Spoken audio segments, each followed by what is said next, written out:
ઘણી બધી વખત લોકો કહેતા હોય કે ભાઈ મને સમજાતું નથી શું કરવું, ક્યાં જવું, કેમ જવું. આ બધી વાતો પોતાની લિમિટ બિલીફને કારણે ક્રિએટ થઈ હોય છે. લિમિટ બિલીફ એટલે મર્યાદિત થિંકિંગ.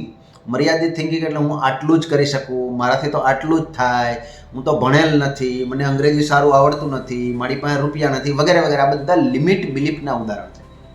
અને આ લિમિટ બિલીફના કારણે આપણે આગળ વધતા નથી, કારણ કે આપણને પોતે જે પહેલું લેયર છે અથવા તો પહેલો જે ધક્કો લાગે છે એ પોતાની બિલીફનો લાગે છે. તમે પોતાને શું માનો છો એ જો તમે સમજી જાઓ તો 100% તમે આગળ જાઓ. પણ જે પહેલું જ પગથિયું, તો પહેલું જ જે સ્ટેપ છે એ સ્ટેપની અંદર આ આવે કે તમે પોતાને શું માનો છો. તમે પોતાને એમ માનતા હોય ના મારાથી ના થાય તો અટકી ગયું. આ પહેલું સ્ટેપ છે એ તમે પોતાને શું માનો છો એ બિલીફ છે. અને એ બિલીફ ચેન્જ કરવી એ માઇન્ડ લેવલનું, NLPનું, અથવા તો હું આ કામ કરું છું અને એ હું તમને જો આ પ્રોબ્લેમ હોય તો તમારો પણ પ્રોબ્લેમ સોલ્વ કરીશ.